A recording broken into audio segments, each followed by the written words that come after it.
Now that the economy of the American people has taken a turn, and it seems that the dollar is declining fast, how could this fit in to the plan of the secret societies? Consider that when the shock waves of the American stock market shook the world, France and China called for a global currency and a new world order.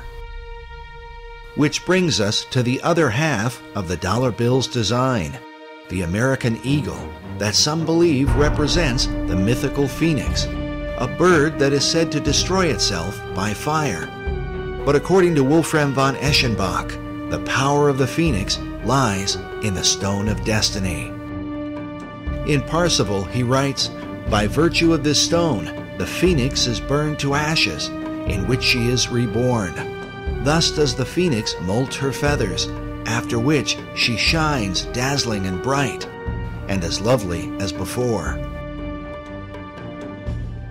If these ideas are truly embraced by secret societies, could this suggest the intentional destruction of the American dollar, which will then force our financial networks into a global economy, resulting in a new Atlantean empire that extends to all the earth?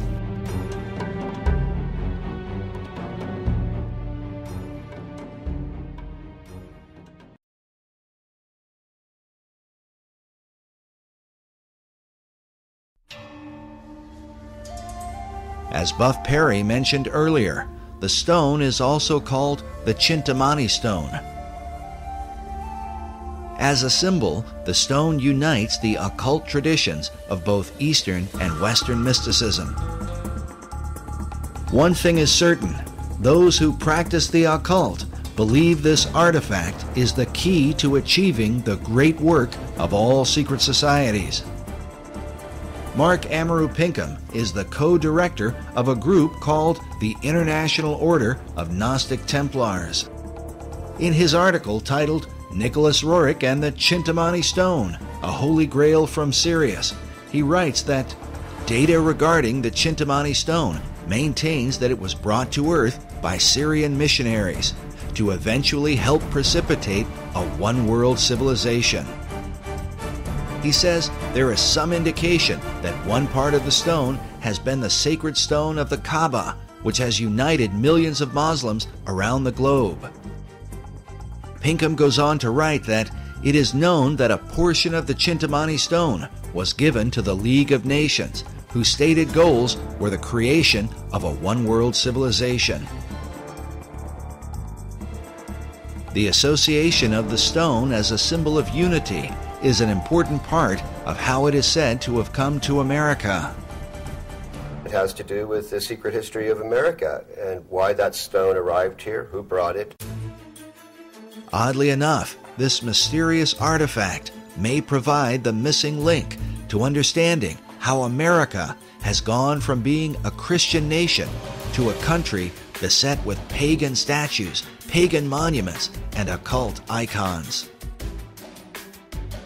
For years, Buff Perry was financed by a leading member of the Philosophical Research Society to hunt down this stone of destiny. I learned about this stone going into Roerich's hands through the director of the Rosicrucian Order, the curator of the Rosicrucian Museum in San Jose, California. The whole concept of the stone as the Holy Grail represents the so-called perfecting of mankind. This is the theme of Rosicrucianism and Freemasonry. As Manly Hall writes, to the mystic, the stone is divine power, an ancient symbol of the perfected and regenerated man whose divine nature shines forth.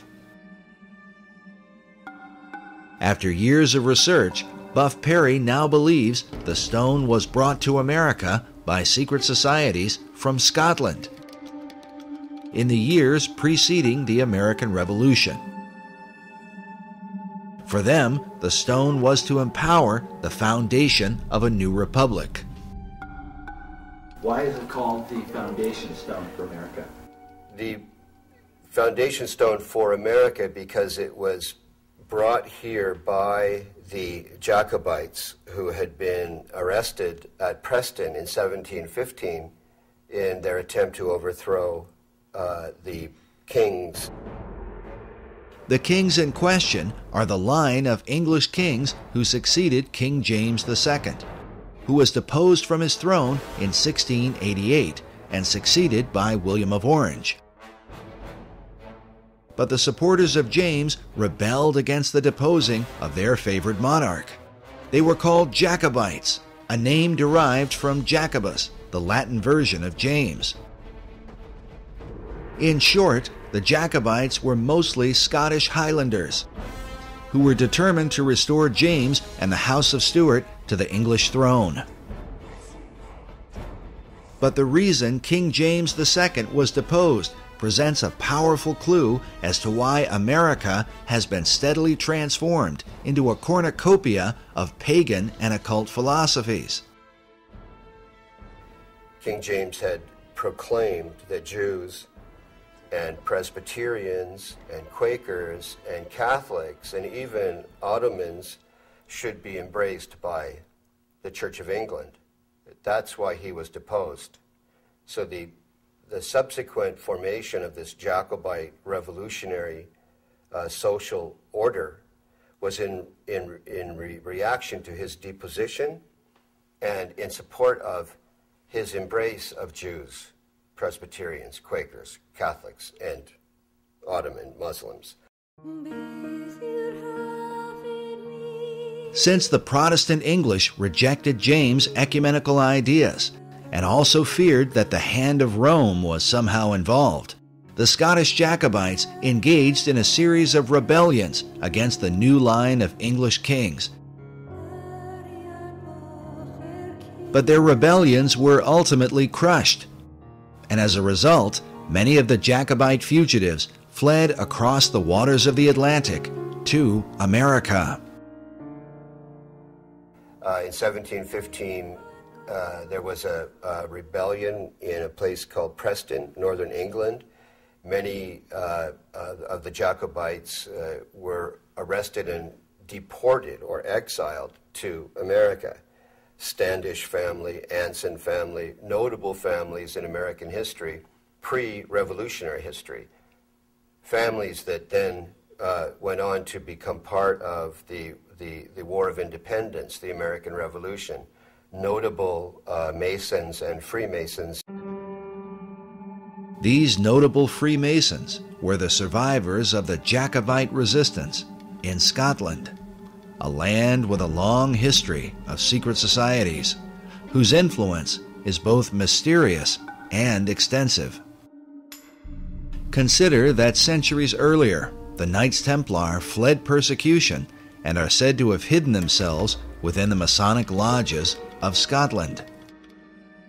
In the 19th century, Albert Pike would develop the ancient and accepted Scottish Rite of Freemasonry, which would become the most powerful arm of Masonry in America.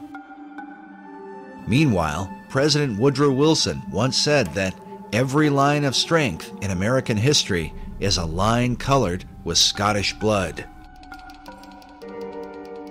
Perhaps the best example of the Jacobite influence in early America is found in Hugh Mercer, often called an unsung hero of the American Revolution. Mercer was a Jacobite doctor who supported the cause against England until their final defeat at the Battle of Culloden in 1746.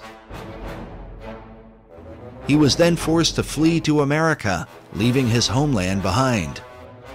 He served as Brigadier General in the Continental Army and was a close personal advisor to George Washington.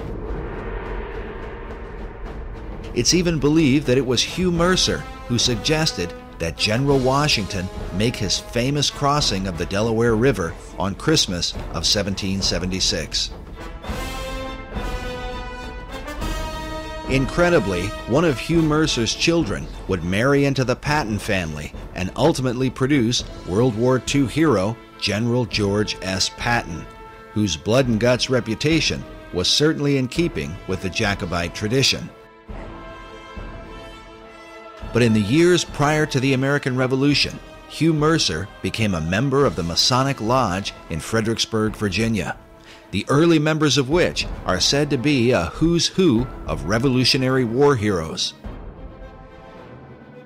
Mercer's fellow members included George Washington and James Monroe. At least 8 Masons from this lodge served as generals during the American Revolution, while 2 of them would go on to become American presidents. The Fredericksburg Lodge still exists today, and on its website states that it was chartered by the Grand Lodge of Scotland, July 21st, 1758. A history of the lodge says the following. The lodge was formed by men who had been made Masons earlier and elsewhere, Scotland most likely. There was in Fredericksburg in the 1750s a notable Scottish mercantile presence.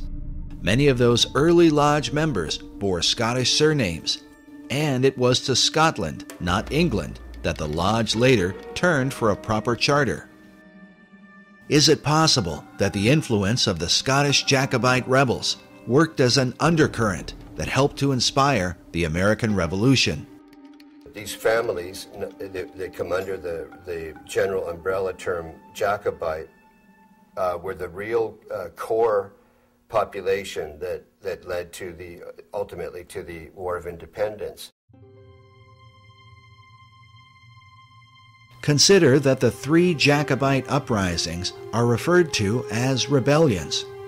During the Revolutionary era, the motto, "Rebellion to tyrants is obedience to God," was adopted, a motto that Benjamin Franklin wanted to include on the design of the Great Seal. But rebellion against authority was not exactly the tradition of the Puritan Pilgrims who began the country. Their focus was on the biblical teaching of Jesus and the apostles. When Harvard University was founded in 1636, its motto was "Truth for Christ and the Church." Harvard's statement of purpose went on to say that the main end of life and studies is to know God and Jesus Christ, which is eternal life. But by the Revolutionary era, references to God were more ambiguous, often referring to the guidance of divine providence. It has been noted that the revolutionary founders were not known for quoting the sayings of Jesus Christ. They certainly mentioned his name or made reference to Christianity. They said things like, "No king but King Jesus." But his teachings were absent from their writings. Sayings like, "Turn the other cheek," "Love your enemies," and "Bless them that curse you," had no place in a movement that was founded on rebellion. As a result, it becomes little surprise that once the new republic was founded, biblical imagery of Christ and the Gospels would be missing from the capital city. Instead, a celebration of pagan gods and goddesses would prevail, which seems to represent the ecumenical views of King James II and his Masonic Jacobite rebels. The chief Jacobite symbol was the white rose, traditionally worn on their Scottish bonnets. This dagger features a Jacobite rose with a pentagram in the center. Notice that the pentagram has a dot in the middle, which usually signifies the sun. The 5 points of the star symbolize the rotation of Venus around the sun, forming a pentagram over an 8-year cycle.